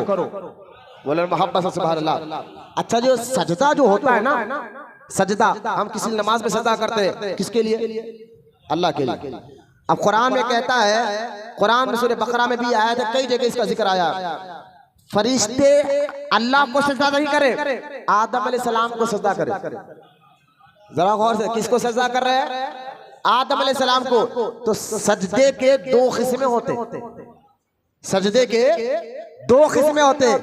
एक सजदा इबादत वाला होता है, इतना तो हम जानते हैं, इबादत वाला सजदा सिर्फ अल्लाह को होता है, हम नमाज में सजदा अल्लाह को करते हैं। और एक सजदा ताज़ीम वाला होता है, इज्जत के लिए सजदा करना, अदब के लिए, ताज़ीम के लिए। अरे ये आपने सजदों की 2 किस्में कहां से निकाली? मैंने कहा कुरान से। लिहाजा आदम अलैहिस्सलाम को जो सजदा किया गया, हाँ ये और बात है, आज हुजूर अलैहिस्सलाम ने हम मुसलमानों को कहा, अपनी उम्मत को हुजूर ने कहा कि अब तुम लोग इज्जत ताज़ीम वाला सजदा भी किसी को मत करो, हराम है ये करना। ये और बात है कि मुरीद मुर्शिद को सजदा नहीं कर सकता, करेगा तो हराम है, शिर्क नहीं, शिर्क नहीं, हराम है। लिहाजा लेकिन उस वक्त जायज था आदम अलैहिस्सलाम को सजदा फरिश्ते करे, और जब करे सारे फरिश्तों में सबसे पहले सजदा करने वाले आदम अलैहिस्सलाम को जिब्रील अलैहिस्सलाम थे। उसके बाद हजरत मिकाईल अलैहिस्सलाम थे, उसके बाद इसराफील अलैहिस्सलाम थे, उसके बाद इजराइल अलैहिस्सलाम थे, और उसके बाद पूरे फरिश्तों ने आदम को सजदा किया। सबसे पहले जिब्रील ने किया, उसके बाद मिकाईल ने किया, उसके बाद इसराफील ने किया, उसके बाद इजराइल अलैहिस्सलाम ने किया। तो अल्लाह ताला ने इन 4 फरिश्तों को तमाम फरिश्तों का सरदार बना दिया। बोला मोहब्बत से सुभान अल्लाह। अब बाद अभी कदम कर, उसके बाद क्या? जिब्रील अलैहिस्सलाम कहते हैं जब अल्लाह ने मुझे हुक्म दिया ना सजदा करो आदम को, तो मैंने आदम अलैहिस्सलाम को देखा कि यार इनको क्यों सजदा करो, वजह क्या है करने की? तो मैंने पहले आदम अलैहिस्सलाम के कदमों को देखा, कुछ नजर नहीं आया। मैंने उनके घुटनों को देखा, कुछ नजर नहीं आया। मैंने उनके पेट मुबारक को देखा, कुछ नजर नहीं आया। सीने को देखा, कुछ नजर नहीं आया। लेकिन जैसा ही मेरी नजर पड़ी पेशानी पर, जैसा ही मेरी नजर आदम अलैहिस्सलाम की पेशानी पर पड़ी तो मैं उस नूर को देख लिया जिसके खातिर अल्लाह ताला ने आदम को सजदा करने का हुक्म अता फरमाया। मैं फौरन सजदे में चला गया। आदम अलैहिस्सलाम से अल्लाह कहता है, जिब्रील तूने मेरे राज को पहचाना है, इस राज को अभी जाहिर मत करना, आज के बाद मैं फरिश्तों में तुझे एक लक़ब दे देता हूँ, जिब्रील अमीन का। बोला ना मोहब्बत से। अमीन किसको कहते हैं? जो राज को रखने वाला, सच्चा ईमानदार, राज को छुपाने वाला, सच्चा आदमी में ये राज रखता है। तो जिब्रील अमीन ये लक़ब भी हुजूर के सदक़े में मिला। अच्छा, आदम अलैहिस्सलाम को सजदा जब किया, हुक्म दिया अल्लाह ताला ने, तो 3 मरतबा फरिश्तों ने आदम अलैहिस्सलाम को सजदा किया। कितने मरतबा? सब मिलकर 3 मरतबा। पहली मरतबा आदम अलैहिस्सलाम को सजदा किया और सर उठाया। उसके बाद वो जुम्मे की नमाज से लेकर असर तक का वक्त था, इतनी देर सजदे में थे। और जब सर उठाया तो देखा कि सामने इब्लीस खड़ा हुआ है। सारी नूरी मखलूक सजदे में चले गए, शैतान नहीं गया, इब्लीस अकड़ का खड़ा हुआ है। अब फरिश्तों ने देखा, यार ये तो अल्लाह का हुक्म नहीं माना, इसने सजदा नहीं किया। तो फरिश्तों ने अल्लाह का हुक्म माना और अल्लाह का हुक्म मानने पर, शुक्राना अदा करने पर फिर फरिश्ते सजदे में चले। या अल्लाह तेरा शुक्र है तो हम भटके नहीं, हमें भटके नहीं। दूसरी मर्तबा सजदे में चले गए और दूसरी मर्तबा का सजदा फरिश्तों का 2 महीने से ज्यादा था, 2 महीने से ज्यादा था। जब दूसरी मर्तबा सजदे में चले गए, अब देखे, अब यहां मैं आपको बताना चाहता हूं कि जब दूसरी मर्तबा आप सजदे में चले गए और जब सर उठाया दूसरे फरिश्तों 3 महीने के बाद, तो देखा कि इब्लीस का चेहरा पूरा बिगड़ गया। तो फिर अल्लाह का शुक्र अदा कर कर उन्होंने कहा, या अल्लाह हम जो है ना तेरा शुक्र अदा करते हैं। तीसरी मर्तबा सजदे से में चले गए और जब तीसरी मर्तबा सजदे से उठाया, तब तक इब्लीस जो है उसके चेहरे पर अल्लाह ने लानत का तौक लगा दिया था। अब यहाँ मैं आपको कुरान की आयत सूरह बकरा में अल्लाह ताला ने इब्लीस से पूछा, व इज़ क़ुलना लिल मलाइकति इसजुदू, हमने कहा फरिश्तों सजदा करो, तो सब ने सजदा किया। लेकिन अल्लाह फरमाता है इल्ला इब्लीस, इब्लीस ने सजदा नहीं किया। अल्लाह ने पूछा कि इब्लीस तू मेरे आदम को सजदा क्यों नहीं किया, तुमने मेरे नबी को सजदा क्यों नहीं किया? तो अब देखे शैतान क्या कह रहा है, खाला अना खैरुम मिन, खाला इब्लीस बोला खाला अना खैरुम मिन, यानी वो इब्लीस कहने लगा अल्लाह मैं इससे बेहतर हूं। नबी से अपने आप को अच्छा समझा। समझे बात को आप? आज ऐसे शैतान जमीन पे ही मिलेंगे आपको। नबी तो छोड़ो यार, उनसे ज्यादा हम अमल कर बताते हैं, जिनको आज के दौर में वहाबी कहा जाता है, बदअकीदा कहता जाता है। सबसे पहले अपने आप को नबी से अच्छा इब्लीस ने कहा। किसने कहा? खाला अना खैरुम मिन, मैं इनसे बेहतर हूँ। क्यों? क्योंकि मौला तूने मुझे आग से पैदा किया, ये तो एक बशर है, ये मिट्टी से बना किया, इसको तूने मिट्टी से बनाया है। अब मुझे बताइए कि सबसे पहले नबी को बशर कहना, तुम लोग इतनी तारीफ करते हो नबी की, वहां भी हम इतनी तारीफ करते हो नबी की कि तुम खुदा बना देते हो। कहा नहीं, ऐसा नहीं है। कहा खुदा नहीं है, ना वो खुदा है ना खुदा के बराबर है। गौर से सुने, हमारे नबी के बारे में अहले सुन्नत का अकीदा क्या है? ना वो खुदा है, ना वो खुदा के बराबर है, ना वो खुदा के बेटे हैं और ना हमारी तरह है। ये अकीदा सुन ले आप, ना हमारा नबी खुदा है, ना खुदा के बेटे हैं, ना खुदा के बराबर है और ना हमारी तरह है, हमारी तरह है। सबसे पहले नबी को बशर कहने वाला इब्लीस था।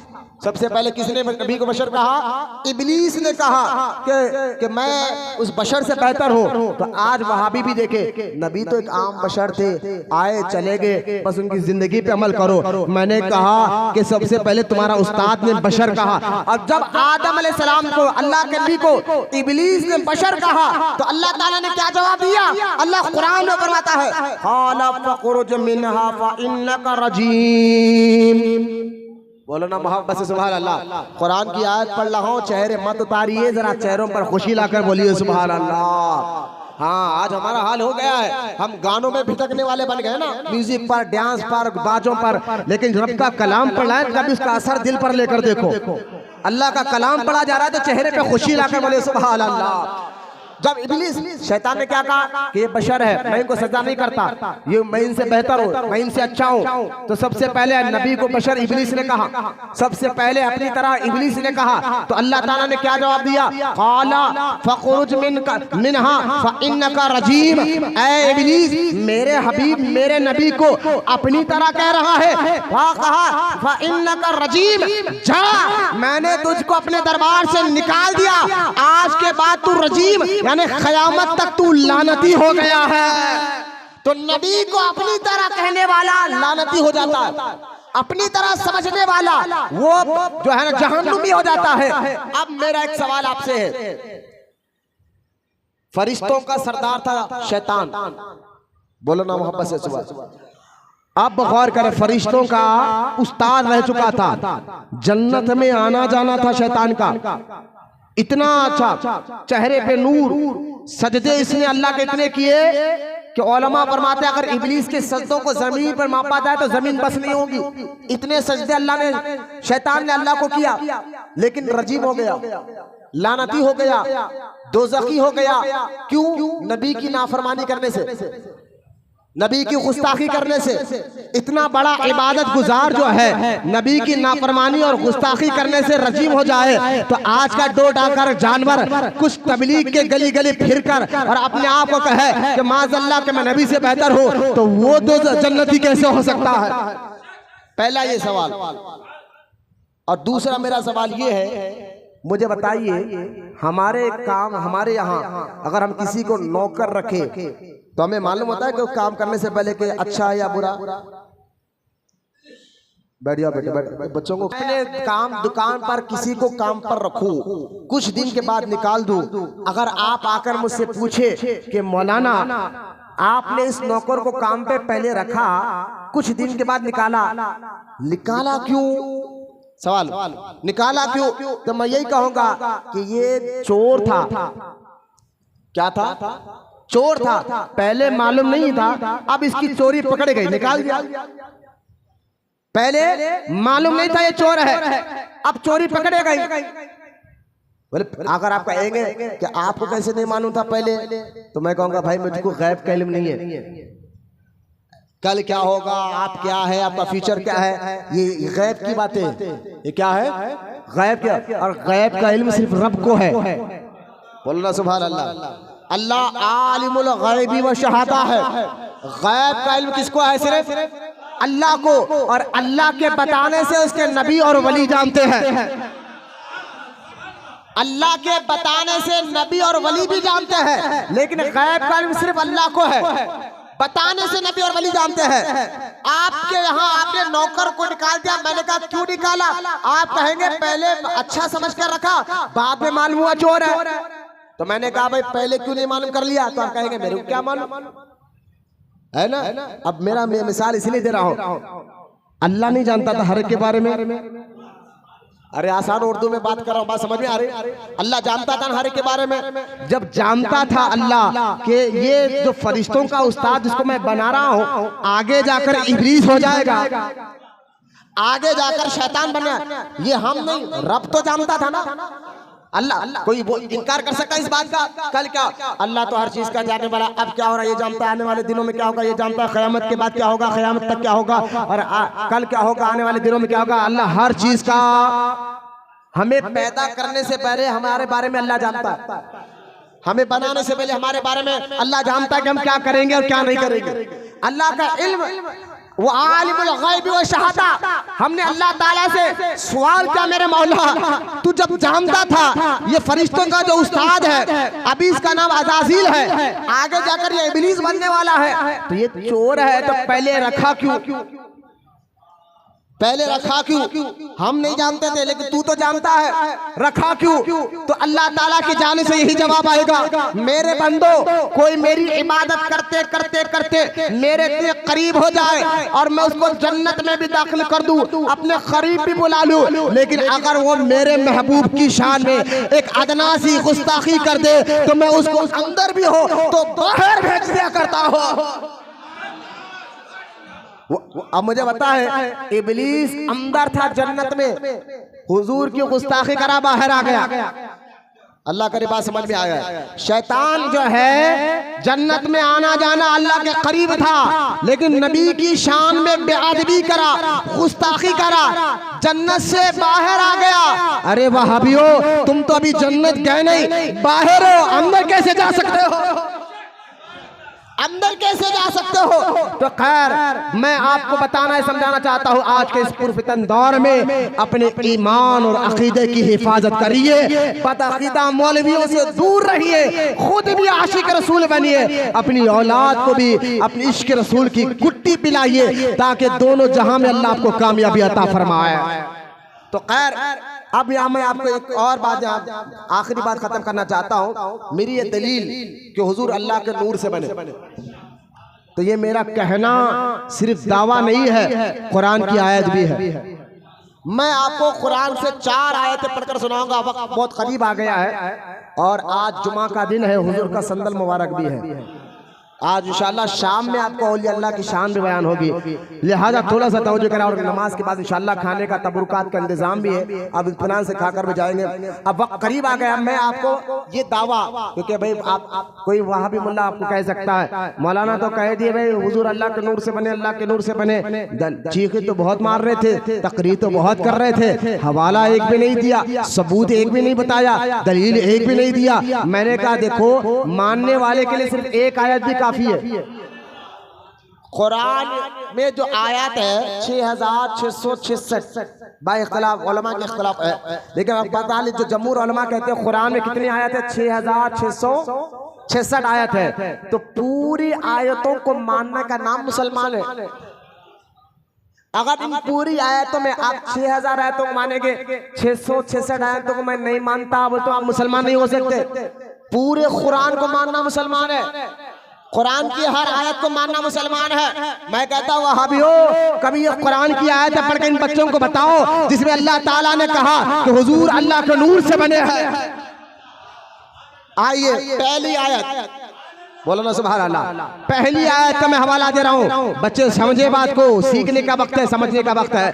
पहली आयत का मैं आपको हवाला दे रहा हूँ, सूरह मैदा 6वां पारा। अल्लाह इरशाद फरमाता है, क़द जाअकुम मिनल्लाहि नूर। बोला मोहब्बत से सुभान अल्लाह। मैंने कहा ना कुरान की आयत आप पढ़ो, आपके चेहरों को भी देख लो, कर लेते मत बैठिए, चेहरे पे खुशी लाइए। अल्लाह का कलाम पढ़ा जा रहा है, दिल में इसका असर को कबूल करे, आदत बनाइए इस असर को कबूल करने की। कलाम रब का है, असर कितना होगा? हाँ, कभी समझे इस बात को। लेकिन हमारे दिल में जो गुनाहों का पर्दा है, अल्लाह उसको दूर करे, तब आपको समझ में आएगा कुरान भी एक नूर है। तो खैर अल्लाह कुरान में फरमाता है, क़द जाअकुम मिनल्लाहि नूर।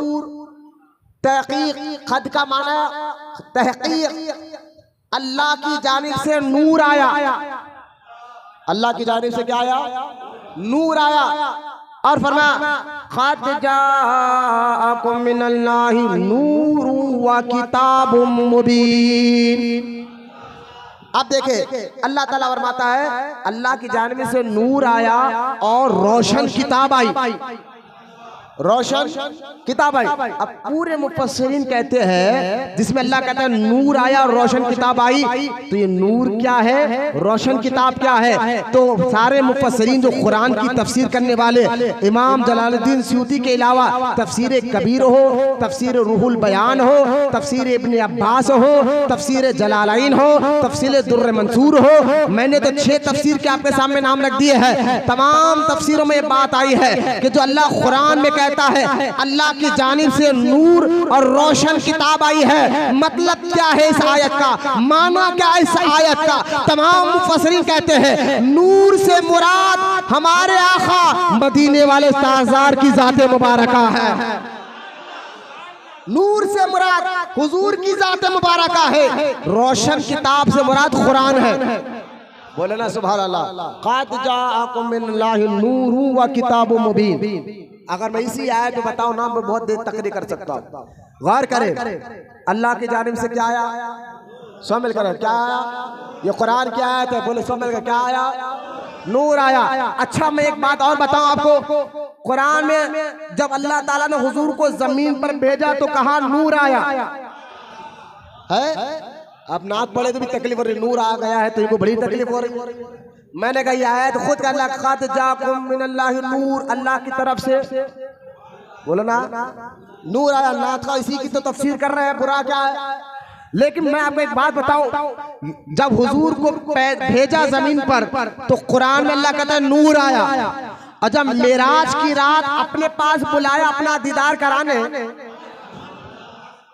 अब गौर करें कि मेराज की रात अपने पास अपना दीदार कराने बुलाया तो कुरान सूरह बनी इसराइल 15वां पारा अल्लाह फरमाता है सुब्हानल्लाही असरा बिअब्दी। पाक है वो जात जो अपने बंदे को बुलाया। मैंने कहा या अल्लाह राज क्या है? जमीन पर भेजा तो नूर कह रहा है, आसमान पर बुलाया तो बंदा कह रहा है। तो अल्लाह की जानिब से जवाब यही आएगा, मेरे बंदो राज यही है, जब मुस्तफा जमीन पर मैंने उनको भेजा तो नूर कह दिया और सारी कायनात को बता दिया ये नबी तुम्हारी तरह नहीं है, ये नबी तुम्हारी तरह नहीं है। और जब अपने पास मेराज की रात बुलाया तो बंदा इसलिए कहा कि ये बंदा, ये मेरा नबी खुदा नहीं, अल्लाह का महबूब और उसका बंदा है। भेजा तो नूर इसलिए कहा कि आपकी और हमारी तरह नहीं, और अपने पास बुलाया तो बंदा इसलिए कहा कि ये खुदा नहीं। बोलो ना सुभान अल्लाह। वो है ना, वो खुदा नहीं। अब मैं आप और एक बात कहूं, फिर से देखिए आयत पढ़े, क़द जाअकुम मिनल्लाहि नूरुन व किताबुम मुबीन। इसकी दूसरी तफसीर सुने। अब यहाँ वहाबी कहता नहीं, नूर से भी मुराद कुरान है, रोशन किताब से भी मुराद कुरान है। वहाबी की तफसीर में लिखा कि दोनों मुराद एक ही है। मैंने कहा अलग अलग। बोले नहीं अलग अलग नहीं। देखिए भाई, अगर मैं आपको कहो कि अगर मेरे शागिर्द को मैं बुला कर कहो कि जाओ उमर और अब्दुल्ला को बुलाओ, क्या कह रहा हूं? उमर को और, तो मैं एक का नाम या दो का नाम लिया? नाम दो चीज का ले रहा हूं ना, उमर और अब्दुल्ला। नहीं, दोनों एक ही है, अलग अलग है ना। अच्छा, ये अलग अलग है, ये आपको कैसे मालूम? बीच में और आ रहा है, बात समझिए बात को। बीच में क्या आ रहा है? और उमर और अब्दुल्ला। तो ये और बता रहा है उमर अलग है, अब्दुल्ला अलग है। बात समझे? अल्लाह आपको समझ में आ जाए मेरी बात। और अल्हम्दुलिल्लाह देखे चेहरे बताए भी कि हम बात समझ रहे मौलाना। कहीं ऐसा ना हो कि मैं शेरों की ग़िज़ा किसी और के सामने डाल रहा हूं। शेर बने, हुजूर के सच्चे गुलाम बने, बात को समझिए। तो ये और बता रहा है कि उमर और है, अब्दुल्ला और है। अब आ जाओ कुरान में, क़द जाअकुम मिनल्लाहि नूरुन व किताबुम मुबीन। अरबी में वो आया बीच में, नूर और किताब के बीच में वो आ रहा है। अली बात आसा इतना तो पढ़ते ना, वो पढ़े आपने, वो को देखा ना। तो ये अरबी कुरान अरबी में उतराना। अब गौर करें कि नूर और रोशन किताब के बीच में वो आया, लफ्ज़ क्या आया? वो। और सारी तफसीर उठाकर देखे कि जब भी अरब वाले कोई बात करते तो वो बीच में लाते, समझना कि दो चीज की बात हो रही है। तो ये वो बता रहा है नूर और है, रोशन किताब और है। क़द जाअकुम मिनल्लाहि नूरुन व किताबुम मुबीन। तो ये वो बता दिया, यहाँ नूर से मुराद हुजूर की जात है, रोशन किताब से मुराद कुरान पाक है। अच्छा, आप दो आयत के दो माना, तीसरा माना सुनिए आप। अरे बोलो ना मोहब्बत से सुभान अल्लाह। अरे भाई, हम यहाँ स्टेज पे बैठ कर है, कलेजा तो हमारा दर्द हो रहा है, चेहरे तो आपको खुश हो रहे हैं।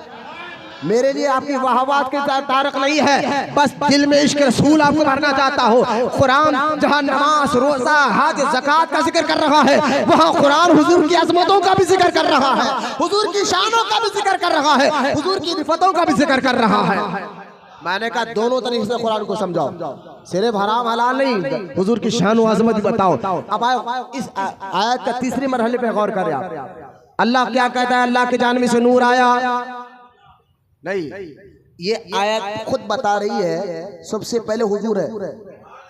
बोलो ना सुभान अल्लाह।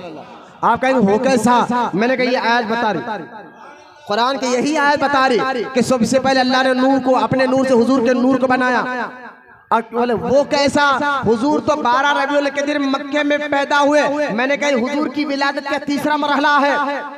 पहला मरहला नूर, दूसरा मरहला हुजूर का नूर फिर आदम अलैहिस्सलाम की पेशानी से होते, हर नबी के होते होते अपने वालिदैन के पेशानी में आया, ये दूसरा मरहला। और जब मक्के में पैदा हुए तीसरा मरहला, लेकिन थे पहले से मौजूद, भेजा आखिरी में अल्लाह ने। बोलो ना सुभान अल्लाह। भेजा आखिरी में अल्लाह ने। बोले वो कैसा? मैंने कहा ये आयत बता रही खद जाअकुम मिनल्लाहि नूर। बोले वो कैसा? देखिए गौर करें क्या कहता, तहकीक अल्लाह की जानिब से नूर आया, यही कहना ना लगा। यही आप आयत उठाकर पढ़कर देखे, यही माना निकलेगा। अल्लाह की जानिब से नूर, नूर शामिल कर, नूर आया। अब मुझे बताइए, मैं आपको कहूँ कि आप मुझसे पूछे मौलाना यहाँ मस्जिद आने से पहले आप कहाँ थे? तो मौलाना घर में था, घर में था। आप भी आने से पहले कहाँ थे? पहले दुकान, कोई दुकान में था, कोई घर में था, कोई काम से निकला तो चलो नमाज ज़ियारत कर लेंगे, नमाज पढ़ कर निकलेंगे। लेकिन पहले कहीं थे, बाद में यहाँ पर आए। पहले कहीं पर थे, बाद में यहाँ पर आए। ऐसा नहीं कि अभी पैदा हुए अभी बड़े होकर आ गए, ऐसा तो नहीं है ना। तो अब कुरान कहता है अल्लाह के जानिब से नूर आया, आया। तो मैंने कहा मौला आया, बात तो समझ में आया कि पहले कहाँ था? बोलो ना सुभान अल्लाह। पहले था, कहीं तो था, वहां से आया ना। मैं पहले कहीं था तो यहाँ पर आया, आप कहीं थे तो यहाँ पर आए। मतलब ये नहीं है कि अभी पैदा होकर अभी बड़े होकर आए। तो आया का मतलब क्या है? पहले कहीं थे। बोलो ना मोहब्बत से सुभान अल्लाह। पहले कहीं थे, बाद में आए। तो हुजूर पहले थे। खाद जाअकुम मिनल्लाहि नूर, अल्लाह कहता है नूर आया, यानी सबसे पहले अल्लाह ने अपने नूर से हमारे नबी के नूर को पैदा फरमाया। मेरे आयत का तीसरा मरहला अगर और तफसीर करूं तो बात आगे बढ़ेगी। इसमें अल्लाह ने दो जवाब दिए इस आयत में। एक उनको जवाब दिया जो नबी को रसूल नहीं मानते थे, उनको जवाब दिया। और दूसरा इस आयत में उनको भी अल्लाह ने जवाब दिया जो नबी तो मानते थे लेकिन अपनी तरह, नबी तो मानते थे लेकिन अपनी तरह समझते थे। इस आयत में अल्लाह ताला ने दोनों को जवाब दिया। आप कहेंगे कैसा? मैंने कहा आयत फिर पढ़ो। अल्लाह की जानिब से नूर आया, ये अल्लाह की जानिब से। तो अबू जहल कहता था हम नहीं मानते अब अल्लाह के रसूल है। अबू लहब यही कहता था हम नहीं मानते कि अब अल्लाह के रसूल है। उतबा यही कहता था हम नहीं मानते अब अल्लाह के रसूल है। शेबा यही कहता था हम आपको नहीं मानते अब अल्लाह के रसूल है। तो अल्लाह ने क्या जवाब दिया? खद जाअकुम मिनल्लाह, ये अल्लाह की जानिब से आया। बोलो ना सुभान अल्लाह। अल्लाह की जानिब से आया। और जो ये कहते थे, जो मुनाफिकीन, जिसमें अब्दुल्ला बिन उबै था, कहते हाँ है तो अल्लाह के नबी लेकिन है तो हमारी तरह, है तो हमारी तरह। मैंने कहा हो अल्लाह के नबी है हमारी तरह। देखो उनका उठना देखो, इनका बैठना देखो, इनका खाना देखो, इनका चलना देखो, इनका फिरना देखो। मैंने कहा वहाबियो मेरे नबी के हाथ को देखते हो? हाथ के इशारे से चांद के दो टुकड़े होता हुआ ये भी तो देख लो। मेरे नबी को मक्के में चलता हुआ देखते हो तो अर्श पे जाता हुआ ये भी तो देख लो। हम पढ़ते हैं तो हम इंजीनियर डॉक्टर बनते हैं, नबी जब पढ़ता है तो कुरान बनता है। हम बोलते हैं तो बात बनती है, नबी जब बोलते हैं तो हदीस बनती है।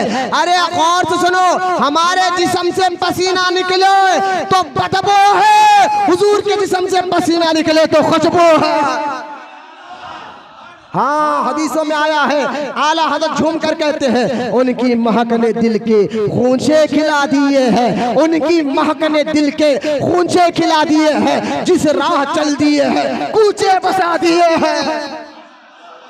आप देखें, एक तो उनको जवाब दिया काफिर ये अल्लाह के जानिब से आए हैं, क्योंकि काफिर नहीं मानते थे वो अल्लाह के नबी है। अल्लाह ने कहा नहीं है, और जो ये कहे है अल्लाह के जानिब से आए हैं, लेकिन है तो एक माज़ल एक पोस्टमैन की तरह, है तो एक बस ड्राइवर की तरह, आए उनका काम था चले गए, अब हम उनको क्यों माने? तो अल्लाह ने फरमाया सुनो, मिनल्लाहि नूर, ये अल्लाह की जानिब से आया है। मुशरिको जवाब तुम्हें भी मिल गया, और ऐ मेरे हबीब को अपनी तरह समझने वाले, है तो ये बशर लेकिन नूरी बशर है। बोला मोहब्बत से सुभान अल्लाह। अब 5 मिनट, मैंने कहा मौलाना एक आयत, मैंने कहा दूसरी आयत सुने, और सिर्फ 5 मिनट रह गए बयान। 5 मिनट में मैं बयान खत्म करूंगा, सुन्नत पढ़ेंगे, नमाज होगी इंशाअल्लाह। नमाज के बाद सुन्नत पढ़ने के बाद खाना खाते हुए आप जाइए। ये रूहानी ग़िज़ा तो आप खा रहे हैं इंशाअल्लाह, जिस्मानी ग़िज़ा भी आपके तैयार है। अब पहली आयत, क्योंकि बात मानने वाला तो एक ही आयत मान लेता, लेकिन बाद लोग बोर्ड लगा के फिरते हैं हम नहीं सुधरेंगे का, वो लोग खाली यही बदलना है, ऐसा नहीं वैसा, वैसा नहीं ऐसा, उनका काम है। मैंने गुज़िश्ता जुम्मा कहा था कि एक जाहिल जो है ना अपने मैनेजर से बहस कर लिया, 2 पंजे 11 होते बोले, बीवी को जाके बोला मैं 2 पंजे 11 होते के बहस कर लिया, बीवी बोली लड्डू होते हैं लोग, बाता मस्जिद में बड़े बड़े निकलते, बीवी के सामने लड्डू रहते हैं लोग, लड्डू खाम गलत हो गया, 2 पंजे 10 ही होते 11 हो गया, तुम दावा करके कर आए। अच्छा बेगम मेरे पास इसके बचने का तरीका है क्या? मैं मानतोश नहीं, तो वहां भी यही कर रहे तभी उन्हें मानते ही। हम तो सीधे साधे आदमी, लड़ाई झगड़े की बात नहीं करते। मैंने कहा लड़ाई झगड़े की बात थोड़ा ही है, जो उम्मत तसलसल के साथ पिछले 1300 साल से जो अकीदा लेकर आ रही है, आज तो वहां भी बोला उस अकीदे को क्यों खराब करना चाहते हो, इन बच्चों को क्यों भटकाना चाहते हो? दीन बताओ अपना तरीके से नहीं, पिछले मुसलमानों का, पिछले सहाबा ताबईन औलिया का दीन बच्चों को बताओ, उनका अकीदा क्या था इन बच्चों को बताओ, उन बुजुर्गान दीन का अकीदा क्या था इन बच्चों को बताओ। तुम्हारे बताने से नहीं, बुजुर्गों के बताने से हम दीन समझेंगे, हम कुरान समझेंगे। खैर अब आए दूसरी आयत, सूरह तौबा। कौन सा? सूरह तौबा आयत नंबर 23। बोला मोहब्बत से सुभान अल्लाह। अल्लाह इरशाद फरमाता, मैं ये सबूत दे रहा हूँ कुरान की दूसरी आयत से कि हुजूर अल्लाह के नूर है। अब देखिए अल्लाह फरमाता कुरान में, युरीदूना, अब मैं चेहरे भी देख रहा हूँ, युरीदूना अय्युतफिउ नूरल्लाह, अरे अय्युतफिउ नूरल्लाहि बिअफ़वाहिहिम व यअबल्लाहु इल्ला अय्युतिम्मा नूरहु। अरे कुरान है भाई, बोलो चेहरे ना सुभान अल्लाह। नूरहु वलौ कारिहल काफिरून। अब आयत का माना तर्जुमा सुने। अब मुझे बताइए, मक्के में पैदा हुजूर हुए ना? कौन पैदा हुए? हुजूर हुए। मक्के में तबलीग कौन कर रहे थे? और मुशरिकीन किसको कत्ल करना चाहते थे, किसको मारना चाहते थे? हमारे नबी को मारना चाहते थे, सब जानते हैं ना। सरकार जो है ना ऐलान नबूवत के बाद 10 साल तक मक्के में सब्र करते रहे, लेकिन सारी कोशिश कर लिए मुशरिकीन। कहीं पर जो है शोबे अबी तालिब में आपको 3 साल तक कैद कर दिया गया, ना खाना ना पानी। मारने की कोशिश किसको हो रही थी? हुजूर को। लेकिन अल्लाह क्या कहता है, हबीब ये मुशरिकीन ये चाहते हैं कि अल्लाह के नूर को बुझा दे। बोलना सुभान अल्लाह मोहब्बत से। हबीब ये मुशरिकीन ये चाहते हैं अल्लाह के नूर को बुझा दे। जमीन पर मक्के में अल्लाह चलने फिरने उठने बैठने से पाक, लेकिन टहल कौन रहा था? हुजूर। मारना किसको चाहते थे मुशरिकीन? हुजूर को। लेकिन अल्लाह कहता है हबीब ये मुशरिकीन अल्लाह के नूर को बुझाना चाहते हैं। बोलो ना मोहब्बत से सुभान अल्लाह। मैंने कहा ये आयत देखो, कहा इय्याका नअबुदु व इय्याका नस्तईन पढ़ने वालों, ये आयत पढ़कर ये बच्चों को समझाओ जिसमें अल्लाह ने हमारे नबी को नूर कहा है। अच्छा सुने, आगे सुने, अल्लाह फरमाता ये अल्लाह के नूर को बुझा देंगे, मारेंगे, लेकिन अल्लाह फरमाता है इल्ला अय्युतिमा नूरहू। अल्लाह फरमाता है ए हबीब, ये मुशरिकीन अल्लाह के नूर को बुझाना चाहते। अल्लाह फरमाता है अल्लाह जानता है अपने नूर को कैसे बचाना जाए। बोला मोहब्बत से सुभान अल्लाह। अब मुझे आप ठंडे दिमाग से दिल पे हाथ रखकर बोलिए, मक्के में माज़अल्लाह क्या अल्लाह ठहर रहा था? क्या मुशरिकीन अल्लाह को खत्म कर भी नहीं सकते? अल्लाह टलने से पाक, उठने बैठने से पाक, जिस्म जिस्मानियत से पाक, ज़मान ज़मानियत से पाक। तौहीद को हम जानते हैं क्योंकि हमारे बुजुर्ग दीन तौहीद समझाते भी है, तौहीद आंखों से पिलाते भी है। अभी किसी सच्चे मुर्शिद के हाथ में हाथ देकर बताओ, ढोंगियों के नहीं, इतवार पीर वाले पीर के नहीं, वो तो तुम्हें बेनमाजी बनाएगा, गंजेटी बनाएगा, लंबे बाल रखने वाला बनाएगा, तथा अंगूठियां पहनने वाला बनाएगा। सच्चे पीर, सच्चे मुर्शिद के हाथ में हाथ दो। इसलिए मैं अक्सर कहता हूं इन बच्चों को, आज के इस दौर में जहां वहाबी बदअकीदा से आपको बचना है, वहां पर आपको ढोंगी पीरों से भी बचना है। अल्लाह हमारे हिफाजत फरमाए। बोले मोहब्बत से सुभान अल्लाह। अब खैर ये कौन सी आयत हो गई जो मैंने पढ़ा? आयत मुबारक जो है 2 सूरह तौबा की आयत मुबारक।